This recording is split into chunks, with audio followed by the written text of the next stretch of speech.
Hello friends, this is Savita and welcome to success talk. Friends, आज हम chapter 7 के important notes पढ़ने जा रहे हैं। तो फ्रेंड्स, अगर अभी तक आपने मेरे चैनल को सब्सक्राइब नहीं किया है तो प्लीज़ मेरे चैनल को सब्सक्राइब कर लीजिए और बेल आइकन को प्रेस कर लीजिए, जिससे कि आने वाले सभी नोटिफिकेशंस आप तक पहुंच सके।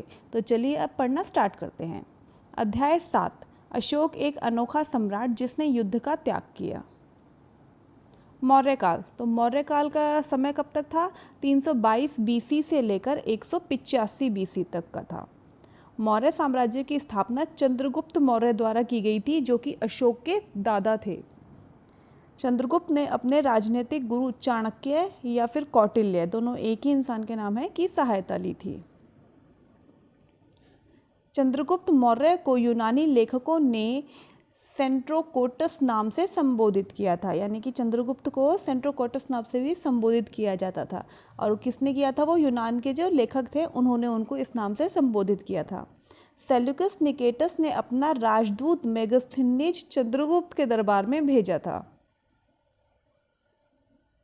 मेगस्थनीज ने इंडिका नामक पुस्तक लिखी थी।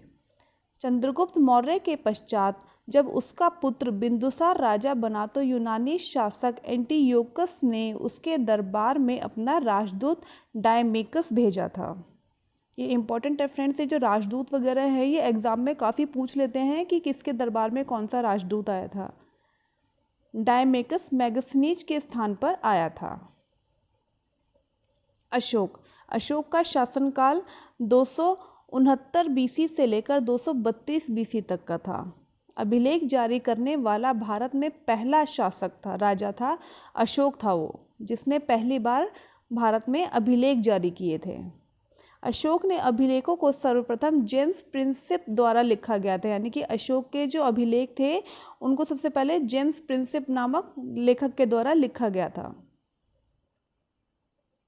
उत्तर पश्चिम के अभिलेख अरिमेक भाषा तथा खरोष्टी लिपि का प्रयोग किया गया, यानी कि उत्तर पश्चिम में जो अभिलेख लिखे गए थे उसमें अरिमेक भाषा या फिर खरोष्टी लिपि का प्रयोग किया गया था, जबकि भारत में जो अभिलेख मिले हैं उसके लिए प्राकृतिक भाषा और ब्रह्मी लिपि का प्रयोग किया गया है। अशोक ने अपने शासनकाल में के चौथे वर्ष में निर्गोध नामक बौद्ध भिक्षु के व्यक्तित्व से प्रभावित होकर बौद्ध धर्म को अपनाया था, यानी कि बौद्ध धर्म को उन्होंने किस से प्रभावित होकर अपनाया था? अपने कार्यकाल के चौथे वर्ष में निर्गोध नामक बौद्ध भिक्षु के व्यक्तित्व से प्रभावित होकर उन्होंने बौद्ध धर्म को अपनाया था। बाद में उपगुप्त के संपर्क में आकर पूर्ण बौद्ध बन गए थे। अशोक ने बौद्ध धर्म का प्रचार प्रसार करने के लिए श्रीलंका में अपने पुत्र महेंद्र और पुत्री संघामित्रा को भेजा था। उस समय श्रीलंका का शासक तिस्स था। अशोक के अभिलेखों में उसे देवानामप्रिय तथा प्रियदर्शी राजा कहा गया है। यह अशोक की उपाधियां थी। यही उपाधि श्रीलंका के राजा तिस्स तथा अशोक के पोते दशरथ के द्वारा दी गई थी, यानी कि अशोक के अभिलेखों में उसे देवानामप्रिय और प्रियदर्शी करके राजा कहा गया है। उसके अभिलेखों में लिखा हुआ है उसका नाम।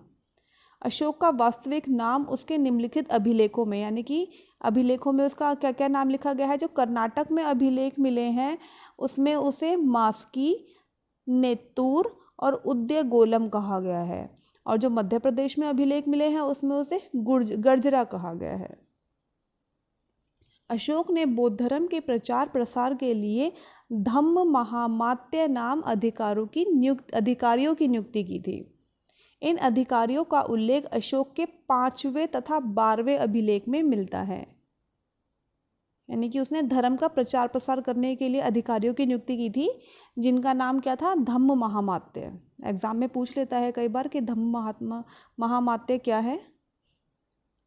अशोक की नीतियाँ। अशोक ने युद्ध को त्याग दिया तथा युद्ध का त्याग करने वाला वह भारत का पहला शासक था।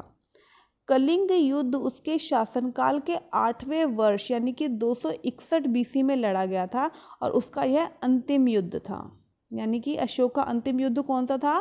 कलिंग युद्ध उसका अंतिम युद्ध था। उसने पंथ निरपेक्षता की नीति को अपनाया। वह व्यक्तिगत रूप से बौद्ध धर्म को अपनाता है, लेकिन उसने दूसरे लोगों को बौद्ध धर्म अपनाने के लिए मजबूर नहीं किया, बल्कि उसने अन्य धर्मों का भी समान रूप से आदर किया। जैसे आजीवक, अशोक ने आजीवकों के लिए बिहार में 4 गुफाओं का निर्माण करवाया, जिसका नाम था कर्णचौपर, सुदामा, लोमश ऋषि और विश्व झोपड़ी। ये उसके बिहार में बनवाए गए 4 आजीवक थे। अशोक ने धम्म के विचारों से को प्रसारित करने के लिए सीरिया, मिस्र, ग्रीस तथा श्रीलंका में भी दूत भेजे थे अपने। उसके अभिलेख, वृहद अभिलेख, ये 8 जगह पर पाए गए हैं। उसके अभिलेख जो थे कई प्रकार के थे, जिसमें से वृहद अभिलेख जो है वो 8 जगह पर पाए गए हैं तथा प्रत्येक में 14 बातें लिखी गई हैं। तो देखिए फ्रेंड्स, उसके जो वृहद अभिलेख थे वो इस तरीके के थे और हर अभिलेख में 14 बातें लिखी गई हैं और ये टोटल जो है अभिलेख वो 8 हैं, यानी कि 8 में हर एक अभिलेख में 14-14 बातें लिखी गई हैं। कुछ छोटे व बड़े सभी को मिलाकर 40 अभिलेख हैं, यानी कि उसके। अशोक के लेख कौन कौन से लेख हैं उसके? शिलालेख, शिला यानी कि पत्थर पे लिखे हुए, शिलालेख, स्तंभलेख और गुहालेख, गुहा यानी कि गुफाओं में लिखे गए हैं। शिलालेख 2 प्रकार के हैं, वृहद शिलालेख और लघु शिलालेख। वृहद मतलब बड़े और लघु मतलब छोटे, यानी कि वृहद शिलालेख बड़े पत्थरों पे लिखे गए हैं, जबकि लघु शिलालेख छोटे पत्थरों पे लिखे गए हैं। दूसरी तरफ है स्तंभलेख, यानी कि खंभों पर जो लेख हैं वे। ऐसे ही वृहद स्तंभलेख जो कि बड़े खंभों पर लिखे गए हैं और लघु स्तंभलेख जो कि छोटों पे लिखे गए हैं। तो ये उसके अभिलेख के बारे में बताया गया है यहाँ पर। चलिए आगे पढ़ते हैं एक बार। उसके वृहद शिलालेख निम्नलिखित 8 स्थलों पर पाए गए हैं। चलिए देखते हैं कौन कौन से जगह पर पाए गए हैं। ये है शाहबाजगढ़ी और मानशेरा जो कि पाकिस्तान में है, कलसी उत्तराखंड देहरादून में, गिरनार गुजरात में, सुपारा महाराष्ट्र में, एरागुड्डी आंध्र प्रदेश में, जोगढ़ उड़ीसा में और धौली भी उड़ीसा में। ये उसके 8 अभिलेख हैं, जो 8 स्थलों पर पाए गए हैं अभिलेख हैं ये उसके। चलिए आगे पढ़ते हैं हम। जम्मू में श्रीनगर की स्थापना अशोक ने की थी। इसका उल्लेख राज तरंगिणी में मिलता है, यानी कि जम्मू का जो श्रीनगर है उसकी स्थापना भी अशोक द्वारा की गई थी और जिस बात का वर्णन राज तरंगिणी में मिलता है। मौर्य प्रशासन के विषय में सूचना मुख्य रूप से अर्थशास्त्र में मिलती है। अर्थशास्त्र में मौर्यों के कुछ अधिकारियों को तीर्थ कहा गया है और अर्थशास्त्र में 18 तीर्थों का उल्लेख किया गया है। इसमें तीर्थों में प्रमुख क्या क्या थे? इसमें पुरोहित, पुरोहित यानी कि प्रमुख धर्माधिकारी तथा प्रधानमंत्री को पुरोहित कहा जाता था। सेनापति कौन था? युद्ध विभाग का मंत्री। युवराज को कौन था? राजा का उत्तराधिकारी। समाहर्ता कौन था? ये था राजस्व विभाग का प्रधानमंत्री। और सन्निधाता राजकीय कोषाध्यक्ष, कोषाध्यक्ष यानी कि खजाने की रखवाली जो करता था राजकीय। अशोक के समय तक मौर्य साम्राज्य में 5 प्रांत थे और वो प्रांत कौन कौन से थे? उत्तर पश्चिम प्रांत यानी कि उत्तरावध जिसे कहा जाता था वो था तक्षशिला। अवंती राज्य की थी राजधानी उज्जैन। दक्षिण पथ की राजधानी स्वर्णगिरी। प्राच्य यानी कि पूर्वी प्रांत की राजधानी पाटलिपुत्र। और अगला है कलिंग की राजधानी तोसली। मौर्य प्रशासन में निम्नलिखित स्तर शामिल थे। तो ये स्तर थे कई, जैसे कि सबसे बड़ा था केंद्र, उसके बाद था प्रांत यानी कि मुखियाओं को कुमार या आर्यपुत्र कहते थे। फिर उसके बाद था मंडल, मुख्य अधिकारी और प्रतिष्ठा या प्रादेशिक थे। फिर था आहार विषय जिसे जिला कहा जाता था। उसके बाद आता था स्थानीय यानी कि 800 गांव के समूह को स्थानीय कहा जाता था। फिर था द्रोणामुख, 400 गांव के समूह को द्रोणामुख कहा जाता था। फिर था खारवटिक, 200 गांव के समूह को खारवटिक कहा जाता था। फिर था 10 ग्रामों के समूह को संग्रहण कहा जाता था।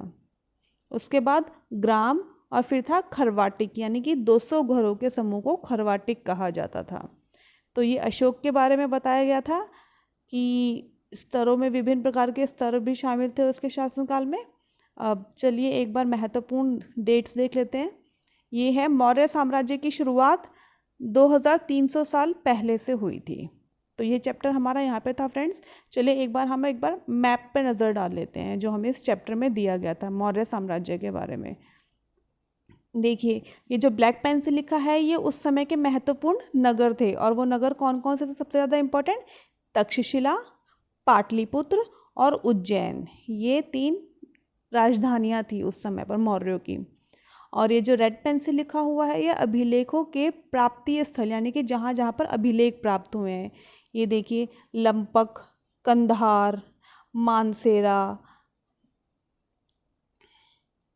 शहबाजगढ़ी, कलगी, मेरठ, टोपरा, बहापुर दिल्ली में, यमपुरवा, लुम्बिनी, लोरिया, गुंजर, सांची, गिरनार, सोपारा, कनगुरिया, सन्नती, धौली और जौगढ़। ये स्थान ऐसे हैं फ्रेंड्स जहाँ पर उसके अभिलेख मिले हैं। तो फ्रेंड्स ये चैप्टर हमारा यहीं पर कंप्लीट होता है। आई होप आपको मेरी ये वीडियो पसंद आई होगी। Okay, thank you friends.